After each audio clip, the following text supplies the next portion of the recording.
confidence you had if you took a little off or went a little farther, it would have gone for big plays. Same thing with offensive line. If there was one more block here, so does that mean that there's progression there, that you feel like things are going in the right direction? Yeah, I mean, there are multiple times that we're like a foot away from having a big play, and I think, some of that stuff is just like, I just think we're that close. I think whether there's the first game or last game, we're really close to the score being a lot different than what it is. And I think, the guys are recognizing that, we're seeing that, and I think, it's just going to come down to us closing that gap. I think we're all aware of, that we're very close and that we're gaining strides, but, of course, again, it's just really coming down to the execution part. Is it easy for you guys to kind of balance being frustrated, being that close, and just focusing on yourselves, or how would you kind of classify that? I think the only level of frustration would be because of the expectations we've set for ourselves. And, I think kind of the thing is that we've seen it done in practice. We've seen, honestly, constant repetition of some of these things. And, again, it's not some of these things are not really big things. They're just really close. And, I think, us recognizing that, we can do a lot of these things that, so if anything, there's like a level of confidence that's like, all right, we're getting close. And once this thing starts clicking, we're going to be really dangerous. How's the quad feeling? It's feeling really good. This is the most healthy I've felt in a month. So this will be my first full week of practice of not missing anything and participating in everything. So, I'm excited to just be fully back in, and it's a relief. Being so close but not quite there yet, do you think that's just a byproduct of missing time right before the season started, and you guys are still working a little bit on that cohesion as the season goes through?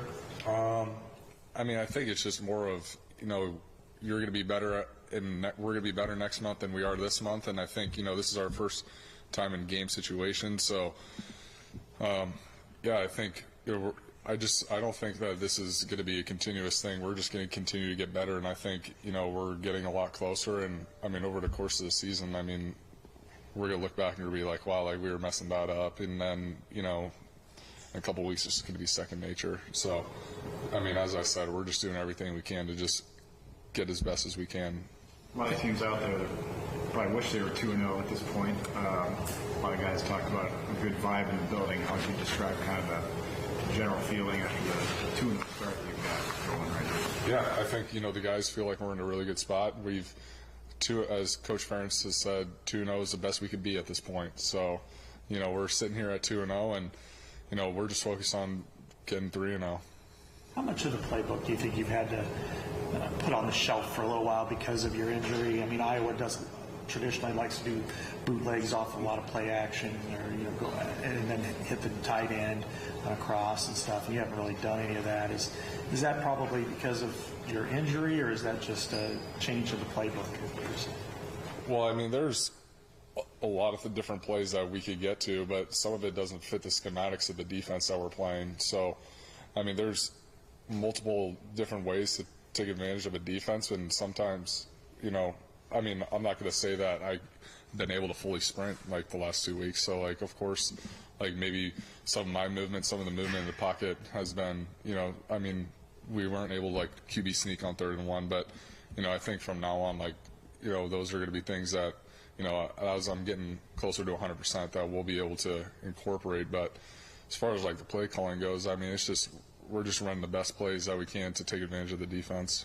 Western Michigan is pretty aggressive defensively, blitzing a lot. They're going to come at you. How do you combat that? Yeah, I think, our level of communication up front and with me, the backs, and, really everyone just being on the same page, because we know these guys are going to come a lot. There's that was but no, but they have a 78. They're in the high 70% pressure. So I'd appreciate if maybe you guys posted a video of that. Yeah, we have to be on key with our hots. We got to be on key with our protection. So Damn it. I was not expecting that, but yeah, we'll be. Yeah. Too much creative, Brian. Maybe not enough. Completing 56% of your passes so far. How much do you think that could improve? And is some of that why it hasn't been higher? Is that partially injury-wise or more so schematics? Or No, I mean, I definitely think it should be higher, and it's a combination of a lot of things. I mean, completion percentage has, I mean, it could be my footwork, it could be where the ball's going, it could be a lot of different things. I mean, I've had to throw the ball away maybe a couple more times than I would like to when I would usually like scramble, but yeah, I mean, I gotta improve on that. When you had surgery at the end of last year, was that the longest you've ever been without playing football from like that kind of recovery time? This is the most amount of time I've ever been away from football. Like I've been throwing footballs yearly. I mean, around like every single month, every week for the last, I don't know, like 15 years of my life. So this is definitely the longest I've gone without playing football. And, you know, there's a lot of things that I'm like pretty relieved, as in like I still have like a lot of my second nature things, but I mean, I'm still, you know, now I'm excited because, I mean, just like, even though I've been away from football for so long, this is my first week of being in practicing for a game, you know, in like a year. So, you know, I'm just really happy that I'm in this situation now that I can, you know, really put the gas pedal down and, you know, get after these weeks in the preparation. Is there like an adjustment in trying to feel like the game slows down again? Like, is it when you haven't played for so long and you get back on the field, like what is that just like of trying to kind of get back to where you were? I mean, I don't think there's a, I mean, I think just as you're continuing to, as a player, you're just wanting to get better as much as you can. And I think, you know, there are things that I'm doing right now that I was doing better than before I got hurt. There are some, you know, there are obviously some things that I think I could get better at. So, you know, I think over the course of this year, like I've been able to focus on a lot of things due to my injury, that from like a strengthening standpoint, from a mechanic standpoint, that probably I wouldn't have been able to do if I didn't get hurt. So, you know, there's good and bad to all of it. The offensive coordinator has generated a lot of discussion, I guess, you know, partly because of his contract and what have you. But what's been your feel of working with him, and you know, what do you think of the game plans he's put together? I mean, I have total belief in Coach Brian, and I think the rest of the guys do too. I think, you know, what we've been able to do in practice and what, you know, we've shown some signs of in the game is, you know, that we can be an explosive offense and push the ball down the field, and while at the same time, you know, run the ball really well. And I think, you know, we all know how hard Brian works, and we all have a tremendous amount of respect for him. Cade, with the running game, you hit the big play with Jazz, but then there's some other areas where it kind of bogs down. Is consistency the big thing right now with getting the running game going on a more consistent basis? I mean, we're always going to shoot for trying to be as consistent as we can, and I think, you know, I mean, a lot that has to do with like different parts of the game. I mean, you know, it's going to be tough to run the ball when the defense knows we're going to be running the ball, like at the end of the game, you know. So there's going to be times, you know, that it is going to be more difficult. And I think, you know, especially last game, we were able to like run a lot of play action on some of those situations, and that really paid off for us. So, I mean, there's give and take, but, you know, as I said, we're just trying to, you know, just get better and, you know, every aspect, whether it's a run game or pass game. Okay, I know you guys have taken some shots down the field, maybe not all of them have connected, but how much of a point of emphasis has that been just during the week of trying to, whoever it is, Nico, Luke, Deontay, just testing the defense deep?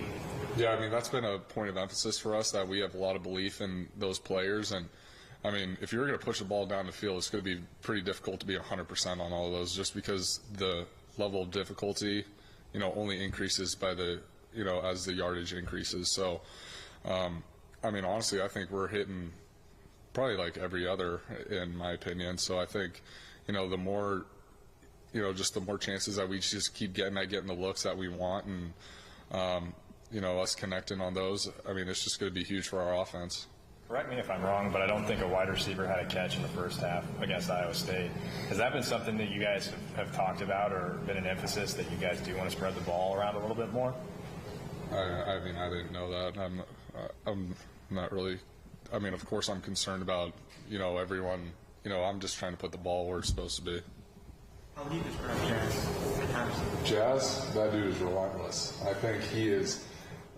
He's willing to give up his body no matter if there's a gap there or not. I mean, he runs so hard, and one play that sticks out in my mind was we had a play action play, and we had two guys coming off the edge, and Jazz literally dove and took out two guys at one time, and it gave me just enough time to get the ball to Eric. And I think, that just shows his level of, unselfishness and what he's willing to do for this team, and I know I definitely appreciate it. Did you see that happen live, or was that something you didn't see until you went back? No, I mean, as a quarterback, you're not looking down at the rush, so I was able to watch it. When we got into the film room, and I was like, "Oh my gosh, I didn't even know that even happened." Even when Jazz isn't going horizontal through 2 games, I'm sure you're happy with the pass protection. I mean, you've had a big pocket back there. Yeah, I mean, I think there's some things that I could still kind of get used to. Is his? I mean, it's.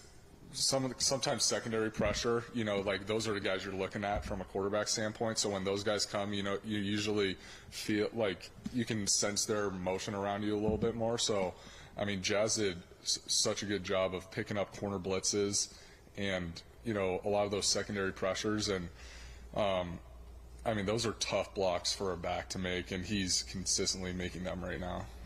Going back to when you just had surgery and weren't able to do things physically, what did you do did you watch a lot of film? What did that look like when you couldn't throw or run? How did you kind of? Well, I kind of did. Well, I would whatever I could do, I would do, and then I'd evaluate that. I mean, I wasn't able to watch I don't think watching a lot of particular film, if it went in terms of learning a new offense or something. When I first had surgery, I was still at Michigan, so I knew the playbook and everything, and I wasn't able to play, so I wasn't looking at as much opponent film as I would usually. But I think I would still look at film to try and help the other guys and everything. But I think I just did everything I could, whether it was from a walking standpoint, just trying to make my movements more efficient. And that was something that I was able to pick up a lot when I was able to get the crutches off and be able to be weight bearing and all that stuff. So, I mean, there's a process to everything, but there's a time that it was just, I'm not worried about football. I'm just worried about if I can bend my knee to 60 degrees by next week, and I think me having those short-term goals really helps me get through it. How valuable was it for the offensive line and the running backs keeping you clean these first 2 weeks? How valuable was that for your recovery? You said it's the best you've felt in a month. Yeah, I mean, it's huge, and I think these guys are just continually to just I think everyone has such a growth mindset right now, and they're playing very hard, and and I just think I just truly appreciate that, because there's a huge level of respect when it comes to the offensive line, and when we're able to spread the love, and I want to make sure that those guys know that not just me but the other skill players on this team appreciate them. What is key to connecting on those downfield throws, the one to Vines, the one to Lachey in the last game, you just barely missed those? So what's key to making that connection happen? I mean, repetition. Hayden the last couple of weeks as he settles in there. I mean, he's such a positive guy, and he is very similar to Jazz. I mean, he just goes in and just rams whoever's in the hole. I mean, he just blocks. I mean, he just comes downhill too, and I think he's just, we appreciate him on this team too. I mean, there's a lot of guys right now that are playing very unselfishly, and he's definitely one of those guys. All right, thank you, Cade. Thanks, Cade. Deontay said he's going to run up the tab and take him out for that damn too. Let Coach in here in a couple minutes.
chosen one that's always actually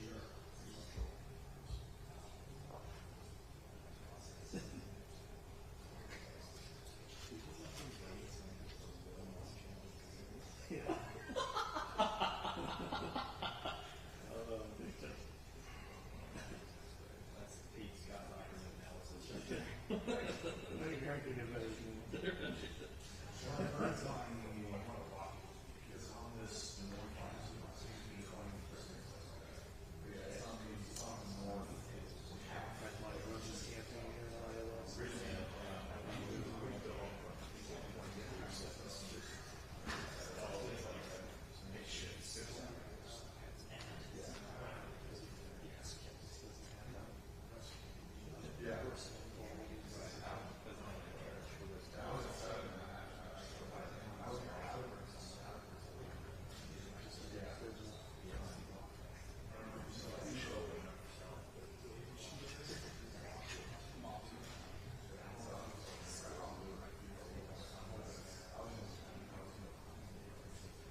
Okay, we'll get started with Kirk Ferentz here in a couple minutes. For those of you that applied for credentials at Penn State, they will mail me the credentials later this week, and I'll distribute them next Tuesday.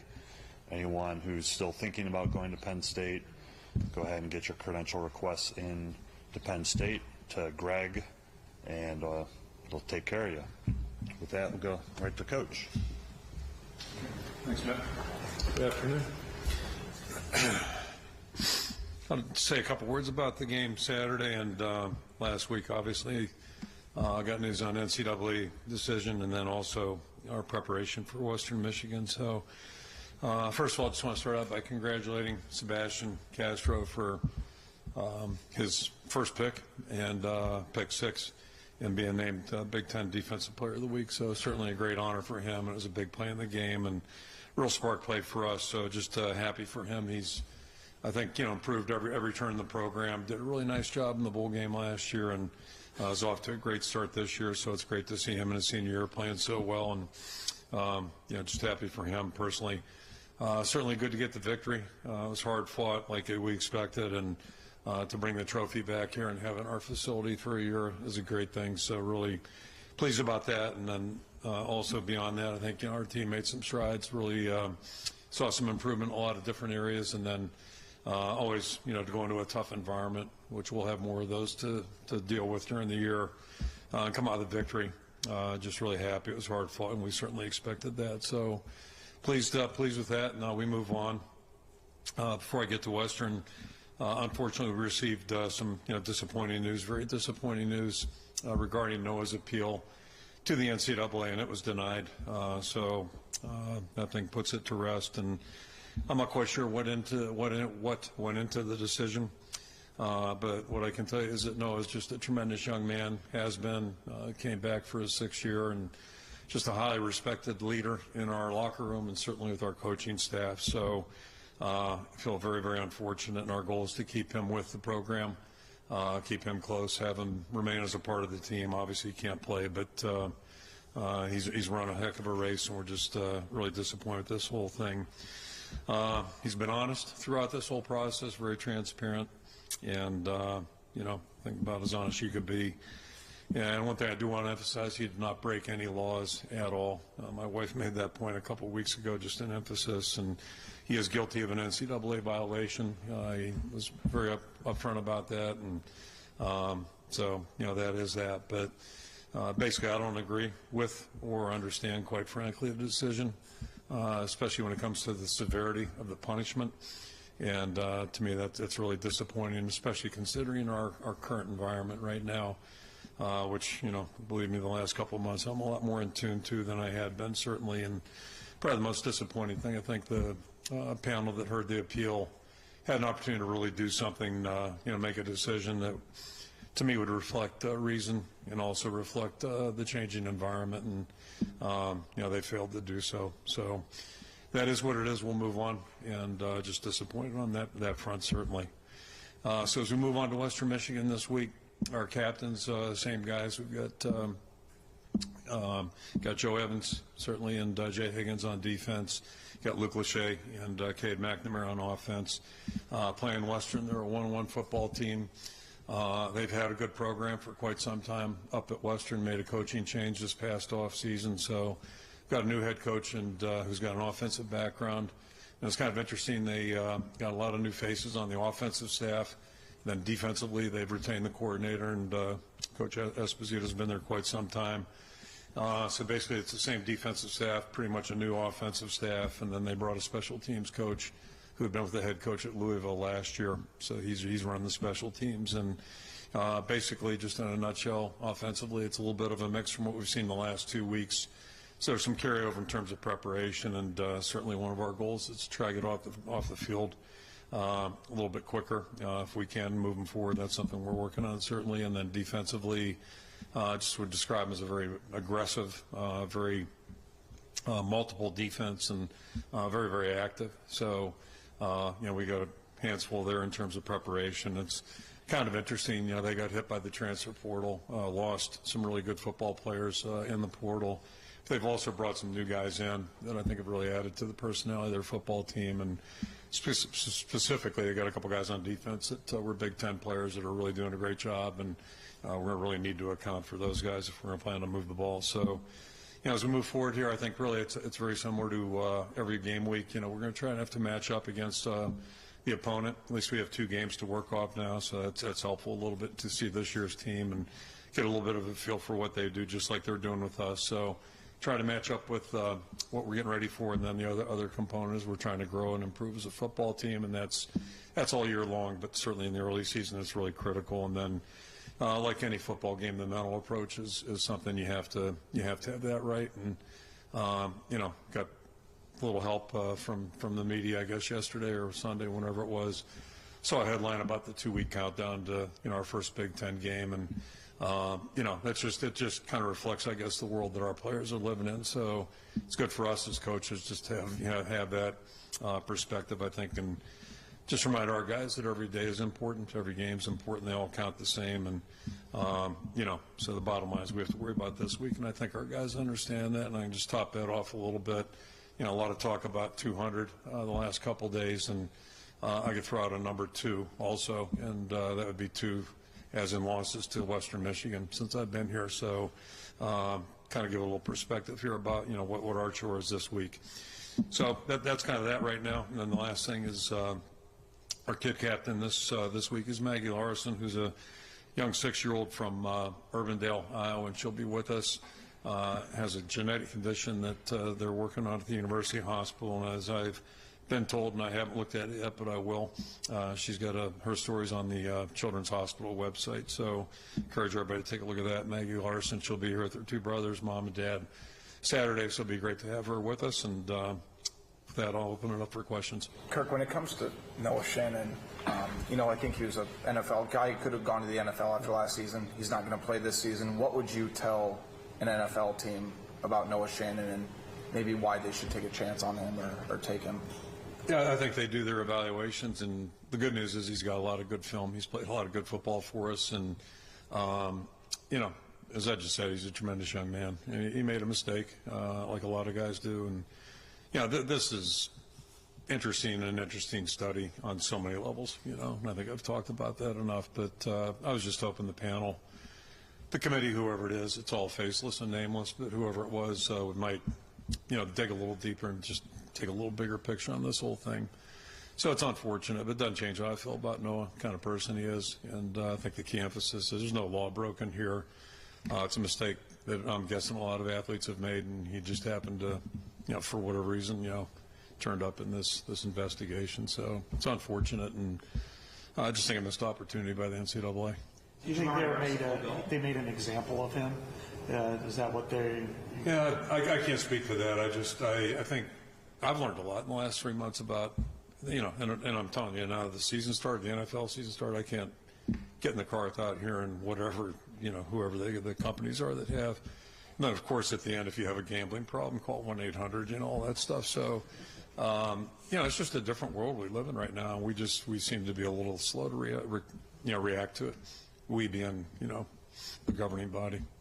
What kind of role will he fill with the team this year? We'll put him to work in a lot of ways, but just to have his experience, expertise with us on a daily basis, mentor some younger guys. Every year we have young guys that are going through a really tough transition, just like he did 6 years ago, and that's, could be invaluable. So we'll keep him busy, and I think it's good for him to be busy, certainly. And he didn't have to come back for this 6 year. All of us are very appreciative. He, Joe, and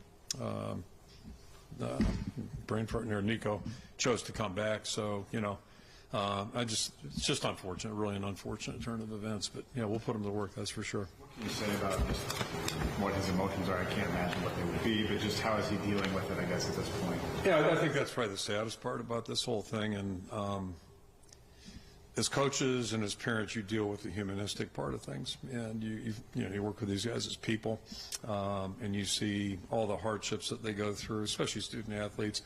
And nobody's complaining, but it's just it's not for everybody. What they have to do, whether it's the football part of things, the academic, the character, all the stuff that the expectations they have, and it's like injuries. When guys work hard and then have that have an opportunity taken away from them, whether it's an injury or in this case, I think just maybe a severe penalty. It's hard.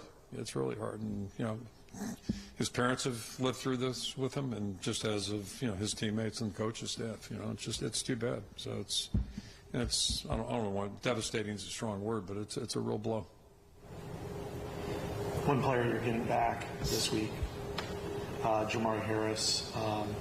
How did he stay involved the last couple of weeks? Was it just normal, typical, just didn't play, or how, and what does he bring to the field? Yeah, we have a policy, if a guy has some kind of conduct issue and they have a suspension, then they go to the scout team. We didn't do it for the Jamari, and I kind of feel the same way about this whole topic. Has really been interesting. So, but yeah, he's been really active. He's been great. He's had a great camp, and basically he's been with our team. Just was with us Saturday. Just didn't play the last 2 weeks. So he's fully engaged, ready to roll, and be good to get him back. What does he bring? We've seen him. Experience. Yeah, experience. I think he did a great job. In a tough circumstance 2 years ago. All of a sudden he was in there, not maybe necessarily ready, but stepped up and did a really good job. And then he's the fun part. Talk about the human side of things. Just to watch the growth that we've seen with him over the his career. It's just been unbelievable. And last year or 2 years, I guess it's now been at least 2 years now. He's really developed into not only a good player but a really strong leader on our team, and it's taken a lot of ownership. And talking about mentoring young guys, he's really been active. Helping younger guys try to get better. Sean's role been moving forward. He looked every bit of starter these last 2 games filling in. Yeah, the good news there is it's kind of like Jamari's situation a couple years ago. He got thrown in.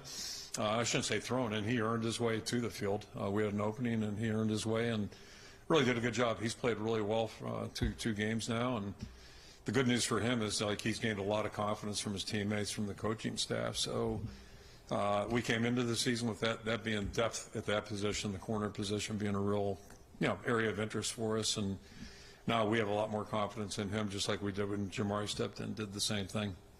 The block that Jazz had where he took out 2 guys, did you see that live, or did you see that in film, and just what all was your reaction to that? Yeah, he's really Jazz performed the way he's practiced, I'd say. He runs the same way, and he's blocked well in camp, and that's a big part of being a running back, and a lot of people, that keeps guys off the field sometimes. But, that was really impressive. He did a really nice job, and again, we're not surprised because we see him do it in practice, and it's critical. It's just critical to any play's success. You have to have, if they bring somebody that a back's responsible for, either we're going to throw the ball hot to the guy, or else he's got to block the guy, and just good to see that. What all kind of was his attitude like, maybe especially earlier last year before he got into the bowl game? Just were there indications you saw of him being able to kind of do? Yeah, we get to watch guys improve during the course of a year and during practice, and he's done that. And but he's been pretty steady, really. And like I said, that was the first live action where you really saw him hit it. Was down in the bowl game. And then, but since then he's done a good job in the spring session and did a good job during camp, and hopefully he's got a lot of good football in front of him right now. A lot of times with running backs, pass pro is the last thing to come around, whether it's a freshman or a rookie at the next level. But for somebody, a redshirt freshman, to do what he was able to do, and especially third down blocking situation, to kind of contort his body to make sure he didn't, let him make it to his quarterback. Is that rare, or not extraordinary, but just different for somebody that young to do something like that? Yeah, he's interesting to that point. To me, he plays bigger than he is. Like physically, he's a physical player, blocking and running. But he's not, I wouldn't describe him as a big back, but he plays big, if that makes sense. And some big backs don't play so big. But it's a good trait. Yeah, he's got a real hardness to him, and whether it's blocking, running, and having an ability to make the yards you need, and that's a critical thing. What's his personality? He's great to, really easy to get along with. I don't know how I'd describe it other than just he's very pleasant. Just a good young guy. Comes from a really big family. He's a young kid in a big family, and his dad's a diver. A little fun trivia for you, which surprised me. Jazz doesn't dive, as far as I know. Cade came in here and said it's the best he's felt in a month. He said he's practiced. First time he's had a game week practice in like a year. What does that open up the playbook more? What does that help? How does that just help your offense going forward? Time will tell in terms of opening up the playbook, but that's encouraging. He said something to me Thursday night. I bumped into him in here. He and Eric were actually leaving. They were watching film and they were leaving the building, but he indicated that he was feeling like he was gaining ground at that point, and that was encouraging. And we're in a lot better position today than 2 weeks ago, which is really encouraging too. And with injuries, you just never know how they're going to go. Everybody heals differently, so that's encouraging. But all that being said, you still got to keep your fingers crossed and hope that he keeps climbing. But certainly, the fact that he can practice now is huge because he's missed a lot of time, and the timing component is so important. And it's important because he's not like he's played with our guys a lot, so it's this is the first time he's done any team stuff. Was in August on. So there's a lot of work to do right now, and that's encouraging me. For me, I talk about the potential of our team. I think that's a big part of it. If we can keep him out there, keep him practicing, common sense would say, we'll probably play better, with him getting more work, and then if he's more physically able to move around a little bit, that'd be a good thing for us too. How quickly do you think he can catch up after all at this time? I don't know if I can predict it, but the good news is he's played. It's not like a guy who has never played, and that's a big difference sometimes. So when older guys get hurt or they miss time for whatever reason, at least their road back is usually a little quicker, a little smoother, because they have experience, as opposed to a guy who's never, just doing it for the first time. It's a little different. So with the offense, do you feel like it took another step against Iowa State? I do. Yeah, I do. I feel saw a lot of things that were more encouraging, and we're still not there yet, but we're a more mature group certainly than we've been the last 2 years overall, and so it's just you got to keep going. And last week was a unique challenge, the kind of defense they play. I said it a week ago at this time. They've done a great job since 2018 on defense, and Saturday was no different. We expected that. And then this is a different preparation. It's taken me a little while just to make it make sense in my mind a little bit, because just how multiple they are. They throw a lot of looks at you, and so trying to make it make sense and make it make sense to our players, that's a challenge. And then you got to go out and try to execute against it. The offense, it seems like you guys have started hot these last 2 games, cooled off at the start of the second half. What do you do to address that? Yeah, it's I don't know. Yeah, I don't know the answer. I mean, we haven't started well either side of the ball. The second half, we in the first game, they just took it right down the field on us, and last week we were out. So I don't know. I mean, we got to figure something out there. With Noah for sure out for the rest of the year, what have you seen from Wyatt and Aaron kind of filling in that spot? Yeah, I guess the good news is Wyatt missed spring, but he's looked good in August, and he's playing his best football right now, which is what you'd expect. He's been here a while, so he's continuing to do a good job. And then I thought Pitt was one of our most improved guys last spring. He's been a good guy all the way, but last spring is when he finally looked like he's gaining a little bit of traction as a player, and that continued throughout August. So again, it's just that building that base and learning how to play a little bit. And so I think we're in a decent situation with 4 guys there, but you want to rotate, so hopefully everybody will just keep working and keep improving.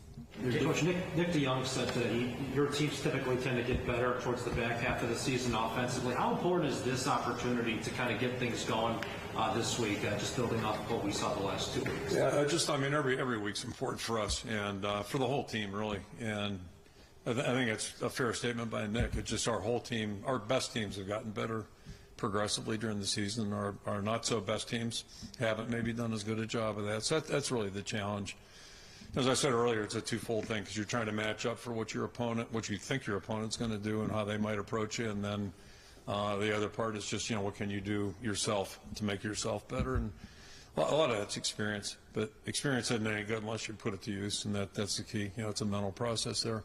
How important was it for you guys to hit the 100-yard mark against a really good defense? I mean, in the last year plus, you've played 8 defenses ranked in the top 14 in the country, and so even your trajectories kind of are masked by the opponent. But to get to that mark and look successful, and you see Connor smiling, after the game. Is that an important part for this offense, just to have success and feel good about itself? Yeah, it is. And you bring up Connor. It's a good point. And we talked about it after the game. The trap block he had on the counter play, and it's just part of the process, the maturity. He's a much better player today than he was 2 years ago. But he was playing 2 years ago, probably before he was ready, and as part of our circumstance. But I think that's what we're seeing with the whole group, really, overall. At least the guys that have been here. I think they're more mature now, and they're practicing better and seeing some success out there on the field. And I think if we just keep our foot on the gas, hopefully we'll see it in a bigger scale. Young has really been the one from that 2019 offensive line recruiting class who's really shined. What is it that he was able to do to go from walk-on to be as reliable as he's been this year? Run the race. I told him, I think it was 3 years ago now, coming off the field one day on the far end of the indoor, just that I thought I saw something in him, and I'm not sure he saw it. But again, it's just you can't. It's a process guys have to go through, and not everybody. It doesn't always come to reality for everybody, but at some point I think he figured out, maybe he can do this and do it successfully, and with his skill set. But there's something about him that just kind of stood out early, and it was just a matter of him working through it and finding his path there. He's dealt with a lot of injuries too, like a lot of guys, and but last spring was the first time he ran the whole race, 15 days, every practice, and really you could see the confidence growing. He was more consistent with his techniques, and you could just see it growing. And again, I wish we could get there faster. I don't know a way to do that other than just it's hard work, it's dedication, it's a guy sticking with it, and he's certainly done that. Credit goes to him on that, and I think he's starting to maybe enjoy the game a little bit more because it's more fun when you're a good player. You mentioned Bo Stevens might be back this week. Will he be back this week in the rotation? Yeah, not in the rotation. Well, he might be in the rotation right now. We'll see. He's just kind of getting back. He missed significant time, but he is on the field the last 2 days. Getting him in there working, so I don't know if it'll be this week, next week, but he's going to hopefully be able to stay healthy and get back into the picture here a little bit. John Parker, he's gaining ground. He's still not there yet, but gaining ground. He's practicing. So, but he's just missed such a huge amount of time. It's unfortunate. I'm sorry, can I come right back to you? Kirk, when Caleb Brown announced his commitment to you guys, there was a lot of excitement. I know he's kind of been in the wide receiver rotation, and the wide receivers, I think, off to a slower start against Iowa State, whether it be game plan or anything else. I guess, how would you assess the wide receiver room and Caleb Brown as a whole, how they're kind of staying with the process, being patient, waiting for those opportunities? I like what I see at the room. I think, again, Nico and Deontay are our most experienced guys. They're both practicing well, and Seth made a great catch. That was, to me, a huge play. And those are the kind of plays you got to make if we're having an offensive team went up and snagged it and for a first down right in front of our bench. But it's not always going to be the wow plays, but you just got to make some routine plays or, maybe a little bit beyond routine. But I really think Seth and Caleb are very similar. They're both younger guys. We didn't see anything of them in the spring. One wasn't here and the other guy was hurt. But both of them have done a really nice job since August. And probably the only difference is Seth has played a little bit more receiver, whereas, this is new for Caleb. But he's a great guy, great attitude, and he has a good ability. So I think, if everybody just is patient, just let this thing, go as it goes, it's going to be fine. But all four of those guys, see them all being active in the rotation. Kirk, pass rush only 1 sack so far. Is that more of a function of what you're facing versus production? A little bit of each, I think. Yeah, a little bit of each. And then how we're playing defense, too. We're sometimes we're more geared to stop the run, or at least, or play both run and pass, as opposed to just taking off and going after the guy. Third and long, obviously you're chasing, but and then sometimes the ball comes out. There are different factors that go into it. I'm not worried about it. The guys are working hard, and I think we have guys that can get there. Jake again said that he heard stories about what Sebastian Castro used to do on the scout team.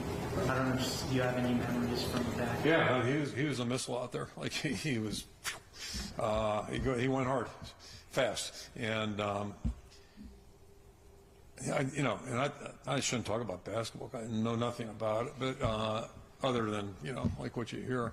The analogy I can give you, I remember a guy named D. Rowe was a legendary coach at UConn. UConn's good in basketball even when I was in school.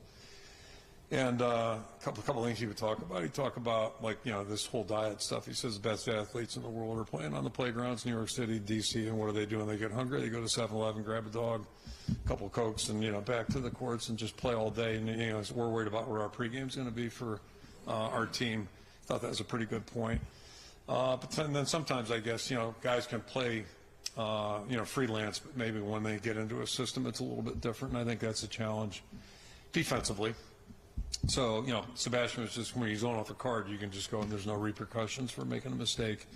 Then you have to get into a system where you've got, got reactions and different responsibilities. Bob went through the same thing. Like, Bob was an awesome special teams guy and had to learn how to play within the defense, but obviously he did, and did a really good job. And so it happens for different guys at different stages. But, Sebastian's really gotten it figured out, and I thought he did a really nice job last year for us, and just really excited to watch him play all season long. He's an aggressive guy. He's totally committed and 100% on board, and just, boy, he's an aggressive, tough guy. I think you said post game. Have you seen him just work through those growing pains? Yeah, it's part of the process. And again, sometimes some guys make the transition really quickly, and then other guys it takes a little bit longer. But the credit goes for a guy sticking it out and just keep banging away. And that's a fun part about Saturday. You think about all the time he was on the scout team, or the times he was playing special teams and not really out there defensively for us. And now for him to, that's, I don't want to call it a bonus or award, but that's a nice, it's a nice play, I never scored a touchdown, I know that. So, pretty cool for a defensive guy to score a touchdown. One thing you said post-game about Sebastian is that you thought he wouldn't have made that play last year. Is that just a byproduct of him finding his spot in the defense? Well, yeah, it's finding a spot, but also the reaction time. It just, he just went. He just, that ball came out and boom, he was on it. So that's experience. It's experience. Again, you can't hand that to a player. It just, some guys are a little bit more, but that's the result of his hard work over, several years, not just one couple weeks. Jackson came here. He thought he was going to be playing downhill football the last 2 weeks. He's been playing more like a safety, just based on the way the offenses have run. What's been your assessment of him thus far? Just 2 games in, but really since he came to campus. He's kind of like our team. I mean, yes and no. He's different in that he's a veteran player and has played a lot of football, a lot of really good football. Totally different scheme that he was in, so this has been a transition for him. He'd probably be the first to tell you, and then a lot of language things that he has to learn. It's like switching any team, so he's had to go through that. But again, to that point about an older guy, I think the transition's a lot easier. Highly intelligent player and just really 100% invested too. So I thought he's a perfect fit in the recruitment process, and then once he's been here, he's been great. He's just a fantastic young man. And he's going to see it all before the end of the season. He'll see all kinds of offenses. But I'm really confident that each week he'll just keep growing too, like a lot of other guys on our team. And that's the part that gets you excited, because it's just common sense that he'll, with each rep of practice and everything he's doing right now, it's going to really add to a successful year for him. Is he the type of player where you recruit him in the transfer portal and he's older, he knows what he wants, you don't have to go with the bling and how great things are, you don't have to shine him up, you just basically, here's the game, and does it make it almost easier? Yeah, I don't mean this in a negative way, but the difference between talking to a guy who's in 10th grade currently and then a guy who's graduating with a commerce degree from Virginia, just, it's such a different discussion. And the thing we enjoyed about our recruitment of him, he specifically knew what he was looking for, and he had a couple of schools targeted. And, we had such a need, and not only were graduating 2 guys in the box there with Benson and Campbell that were really good players, but I think what we were looking at was I was really concerned about the leadership void. You lose 2 guys of that magnitude. All of us felt great about Jay Higgins because we've been watching him for a couple of years now and watched his growth. So we felt really good about that, but to have a chance to bring another guy in who's a captain and who's really mature and understands what it takes to be successful. So all of a sudden you lose 2 guys like we just lost, and then now you got Jay coming up, homegrown, and then you got a guy who's he could have been here the last 2 years. I mean, it's just he's that kind of guy. So I mean, it was so seamless, and so not only are you getting a guy who's got production as a football player, but you got that leadership too, and that's I think what our biggest, look at last year's, you lose those two guys, you lose Moss and Merriweather in the back end. There's 4 guys that have a lot of leadership in the bank, and so I think it was a big part of it, just trying to address that part of not only getting good players, but guys who maybe could help fill that void a little bit. Last question. So I talked to Logan Jones, and he said he was in this room when we told him he would be playing center in 2022. So what do you remember from that day and his transition in general? Yeah, I couldn't have told you that. That's good. So anyway, I don't remember where it was, but in retrospect, it was. I wish I'd done it earlier. I wish I'd had that thought probably in December, like we did with Tower, just to give him, another couple of weeks of practice at it. But he was receptive about it, and he's first class in every way, and that just. So he's done amazingly well, transitioned to a new spot, and you'd never know right now just the shortness of duration, how long he's been doing it, because he makes it look pretty easy. But he's still got a lot of room for improvement, and that'll come with that maturity. Every rep's going to help him because he takes it the right way and he works extremely hard, and just he's so invested and conscientious. So I'm just thrilled he's on our football team too, and he's a strong leader too, a very strong leader, and not overly vocal, but just through who he is and how he does things is really powerful. So, again, if you're going to have a good football team, you have to have guys like that, just kind of in the center of things, linebacker, up the middle, center, quarterback, and then safeties, obviously. So that's a big part of, being a successful team, and we're really thrilled he's playing there, doing a great job. Okay. Thank you. See you Saturday. Thanks, Coach. Hey, Weitzel.